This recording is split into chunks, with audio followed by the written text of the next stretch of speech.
Hello, welcome to my channel. This is Sevilla I Love, and here we are healing one heart at a time, one soul at a time, getting back to living and loving life again after a major loss or life transition. There's this big topic that not a lot of people talk about and actually experience a lot of shame over. And I want to put this on our table tonight and really get real about it, have an authentic conversation about suicidal thoughts when you have been widowed. Okay. This is something that we think might be unusual if we have a thought like, I just don't want to be here tomorrow morning. I would be okay if I just didn't wake up. You see a car coming down the road and you think, well, if it hit me, I get to go join my loved one on the other side. Have you ever had a thought like that? Now, what I want to say to you is that there are two types of suicidal ideations. Ideation means to have a thought. Now, there are 9.3 million adults every year that have suicidal thoughts in America. That's according to the CDC. I used to work in suicide prevention at one time in my career, working exclusively with people who were experiencing suicidal ideations or have had an attempt.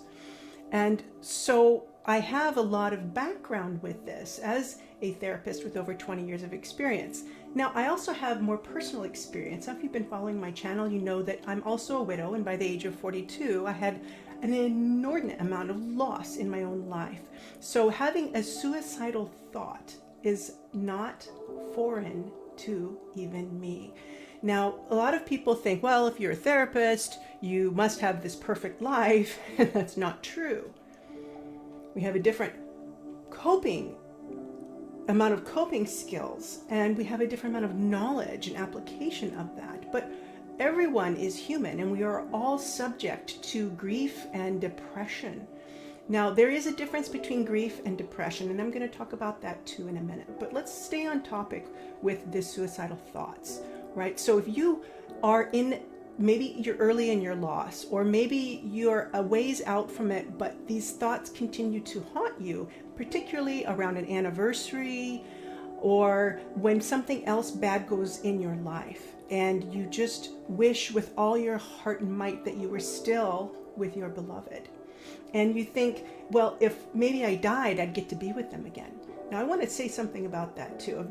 As a spiritual intuitive, which means I've done a lot of spiritual studies in my lifetime, not only many different religions, but all different ways of experiencing ourselves as human beings having this, we think we're a human being having a spiritual experience, but it's really the other way around.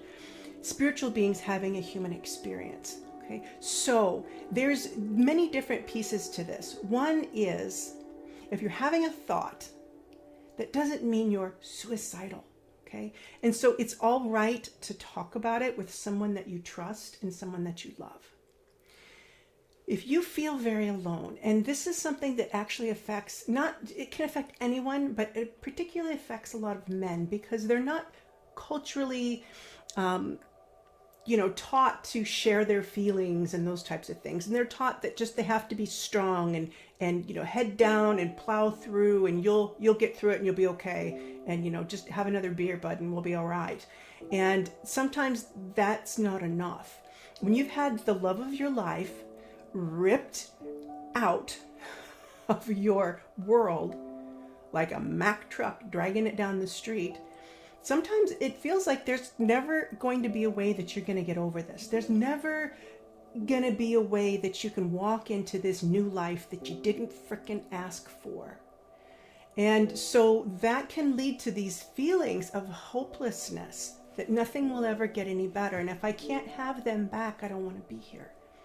Now, hear me when I say that most widows go through that stage. Okay, I don't want to say stage like it's like I'm minimizing your loss, because I know in the early days of my loss, when my husband died and he had an accident and fell off his commercial fishing boat and he drowned in the middle of the night. And I was left alone with a 3-year-old son to raise on my own. And I had those thoughts. as I lay there with my baby, my little boy, thinking, maybe he'd be okay without me. Now, those thoughts didn't last. They didn't turn into an actionable stage. Okay, so I recognize those thoughts, given my clinical background, as just thoughts, and I was able to allow them to be and not possess me. But if you are moving into a stage where you're starting to have actionable thoughts, so you think not just, well, if that bus hit me, I'd be okay, but I am going to make a plan to walk out in front of the next bus that I see, and this is the time I'm going to do it, and this is the day I'm going to do it, and this is how I'm going to prepare, and this is the note that I'm going to leave behind, and you start taking action. These are beyond suicidal ideation. These are now moving into this actionable stage where it is potentially dangerous for you, because then you may be moving into to a depression.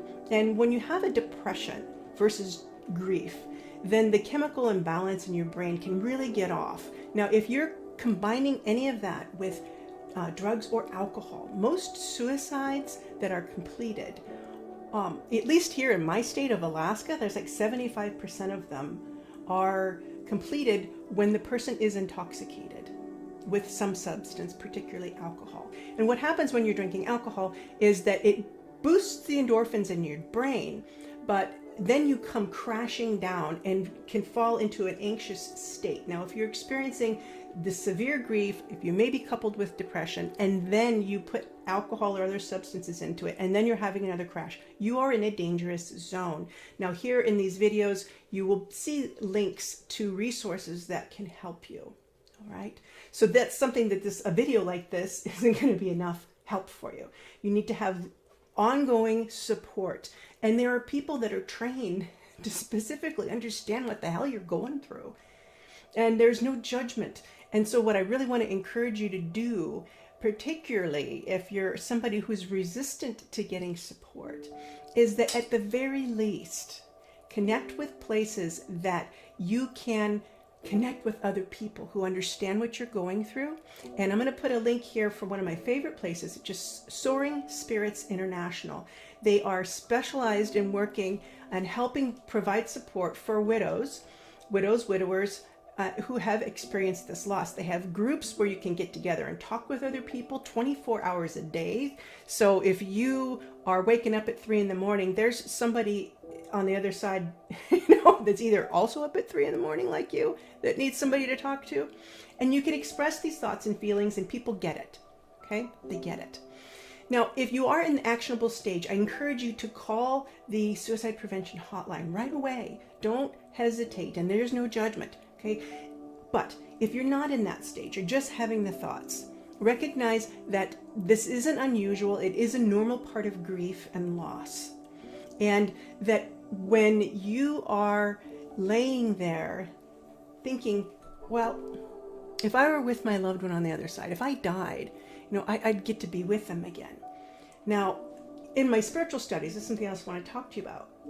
My spiritual studies includes mediumship. It includes something called Life Between Lives, which you can Google that on the internet. And these are not for everyone, but if it's something that you're curious about or interested in, it's worth learning about, because in the communications that have gone on with souls that have crossed over and where they've had a partner die by suicide, some of the reports is that they don't get to be together right away, because the person who dies by suicide, in all the reports I've read, it needs a great amount of healing. So they don't go into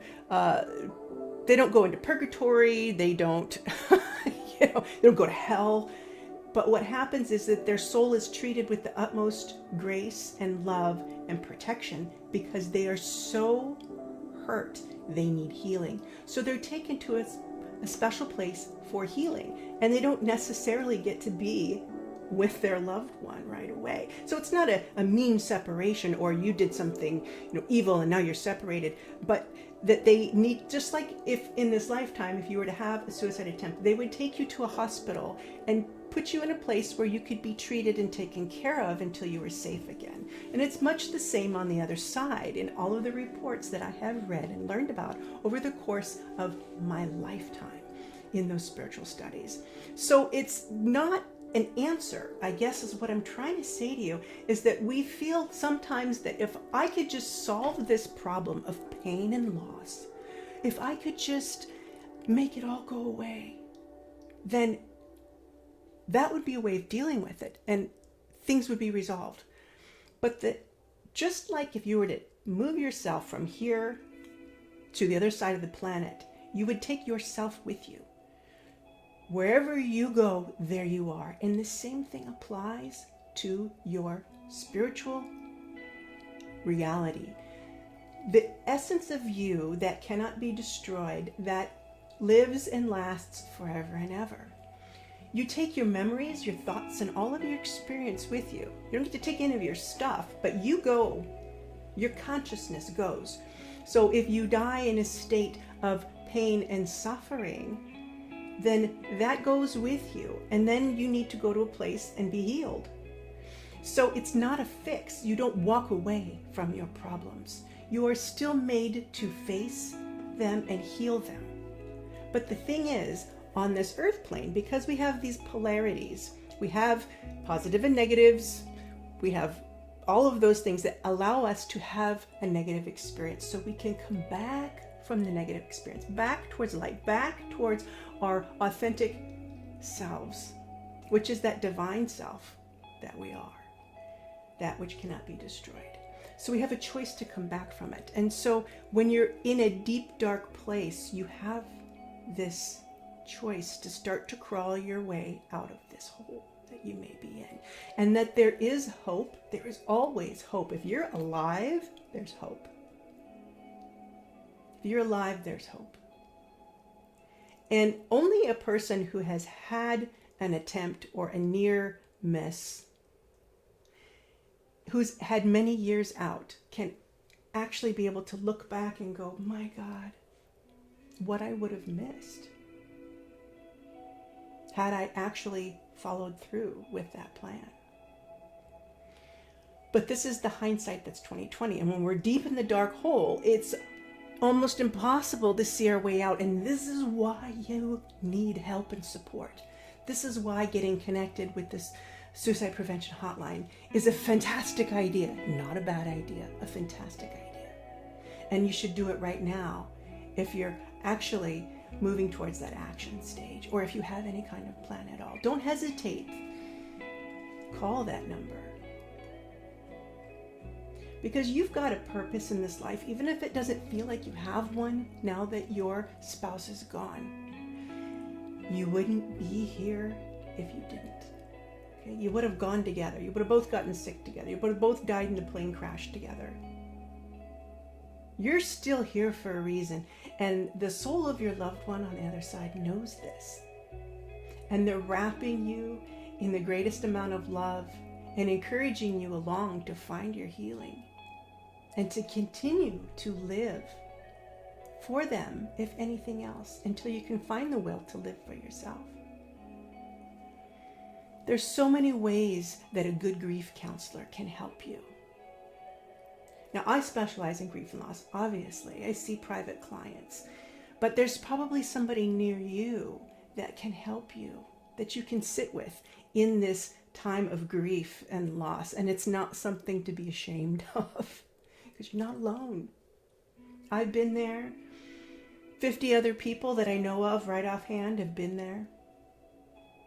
And there is a resolution to it, but it's got to, sometimes you have to white knuckle it for a little while until you can figure out how, because this emotion of grief is like, you don't have a target for it. Okay, when you're sad, you think, well, there's sad, that there's happy. Maybe I could get happy again. Or when your knee hurts, you can think about the resolution of, okay, well, maybe my knee won't hurt tomorrow after I ice it for a bit and rest up. Grief, there's no target for us to identify an end to this experience, this pain. And so it can get so confusing and so muddled because it's in every aspect of your life. It's reflected in the photos in your house and the sheets on your bed and the friends that you have or used to have, or the conflicts that are going on, or the not wanting to wake up in the morning. It's all a reminder. And this will not last forever. Will you always love them? Yes. Will you always grieve them?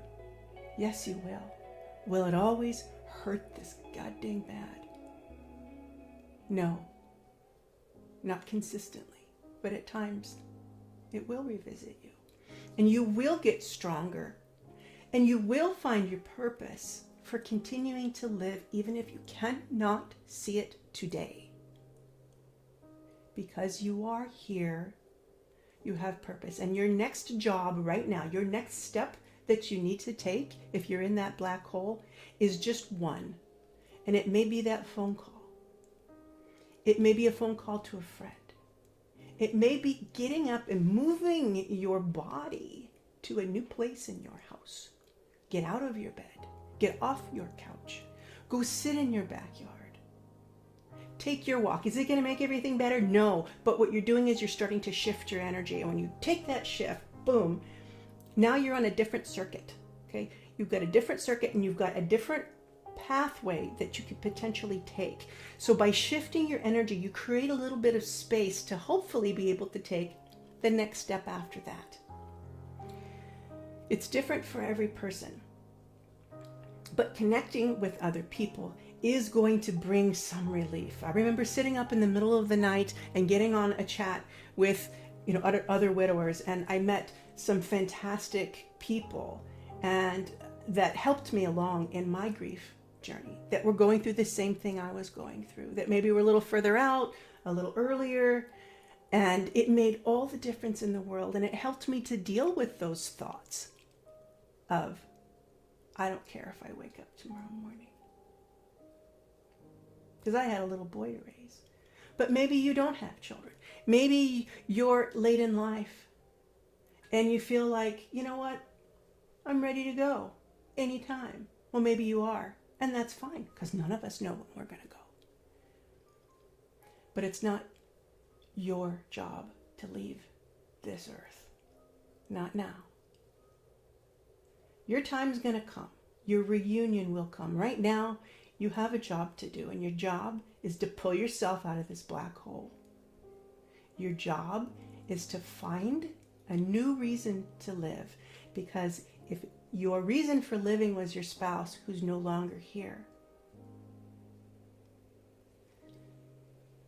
then picking yourself up, finding a new purpose is your next job to do. And it's going to start small, and it's going to grow from there. It's going to get a little bit more important and a little bit more meaningful every day. And you do that through connection with other human beings and sharing authentically your pain and what you're going through. And if you're alone and you don't have a lot of friends around you, that's where the internet can be so helpful, and using Soaring Spirits International as a support is great. And they only allow widowers on there, widows and widowers, and you have to prove that you are a widow or widower by showing an obituary or something. So they don't have just anybody on there. You know you have authentic people on the other side of these chat rooms. If you're in a place where you don't feel like you have a lot of hope, hang on to any thread you have. Call the hotline, make a connection, reach out, take your one step, own this next job, own this life. This is your job now, to own the new life and to find out how to do it. This is a problem that needs a solution. And you can find it because you're still alive, you're still here, and you have purpose left.